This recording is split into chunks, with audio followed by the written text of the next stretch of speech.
skills and creativity. They have worked hard to prepare the speeches and we are excited to hear them. Guidelines for the elocution contest are as follows. Participants will be present a prose based on theme for this year's contest. Time allotted 4+1 minutes. A warning bell will be rung at the end of the 4th minute, followed by a final bell at the end of the 5th minute. Participants using less or more than the allotted time will be penalized.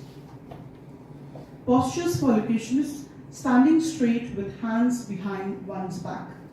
Excessive use of hands gestures and exaggerated dramatizations will not be permitted. Participants will be judged on pronunciation, memorization, and expressions, as well as confidence.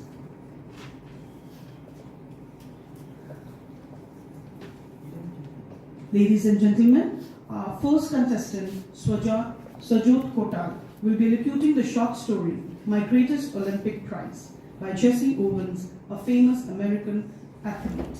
He narrates a deeply personal and inspiring incident from the 1936 Berlin Olympics in his autobiographical piece, My Greatest Olympic Prize. The event highlights not only the spirit of sportsmanship, but also the triumph of human friendship over racial prejudice and political propaganda.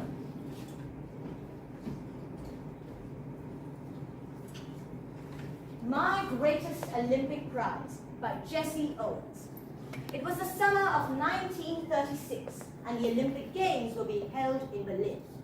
Nationalistic feelings were at an all-time high, but I wasn't too worried about all that. I trained, sweated, and disciplined myself for 6 years with the games in mind. I had my eye especially on the running grudge. A year before, as a sophomore at Ohio State University, I'd set the world's record at 26 feet and 8¼ inches. Everyone kind of expected me to win that event hands down, but I was in for a surprise. When the time came for the broad jump trials, I saw a tall boy hitting the pit at almost 26 feet on his practice leaps.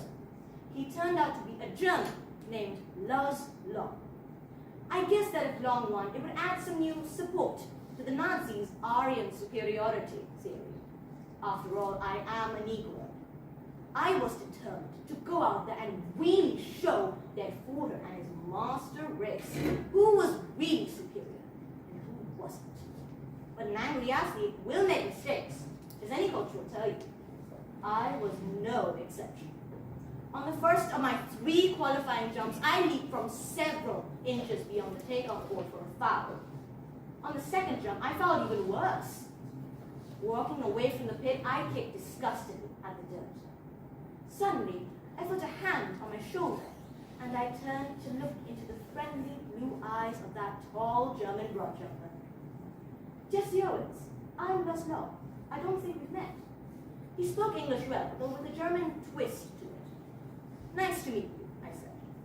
Then I asked, how are you? I am fine. The question is, how are you? What do you mean? I asked. Well, something must be eating you, he said. You should be able to jump far enough to qualify with your eyes closed.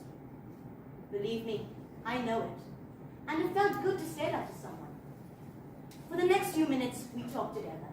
And although I found out that Lars had been schooled in the Nazi youth movement, he didn't believe in the Aryan supremacy business any more than I did. We laughed over the fact that he really looked the part, though. An inch taller than I, he had a lean, muscular frame, clear blue eyes, blonde hair, and a strikingly handsome, chiseled face. Finally, seeing that I had calmed down somewhat, he pointed to the takeoff board. Look, he said, why don't you draw a line a few inches in back of the board and aim at making you jump from there? You should be able to jump far enough to qualify. Suddenly, all the tension seemed to ebb out of my body, as the truth of what he said hit me. Confidently, I drew a line a full foot in back of the board and aimed at making my jump from there. I qualified with almost a foot to spare. That night, I walked over to Lars Long's room in the Olympic Village to thank him. I knew that if it hadn't been for him, I probably wouldn't be jumping in the finals the following day. We sat in his quarters and talked for who knows how long. And by the time I got up to leave, we both knew that a real friendship had been formed. Lars would go out to the field the next day trying to beat me if he could. But I knew that he wanted me to do my best, even if it meant my winning. As it turned out, Lars broke his own pass record, and in doing so, he pushed me onto a peak performance. I remember that the instant I landed from my final jump, the one which set the Olympic record at 26 feet and 5 by 16 inches, he was at my side, congratulating me. You can melt down all the gold medals and cups I had, and they couldn't be a plating on the 24-carat friendship I felt for Lars Long at that moment. I realized then too that Lars was the epitome of what Pierre de Coubertin, founder of the modern Olympic Games, must have had in mind when he said, the importance of the Olympic Games is not winning, but taking part. The essential thing in life is not conquering, but fighting well.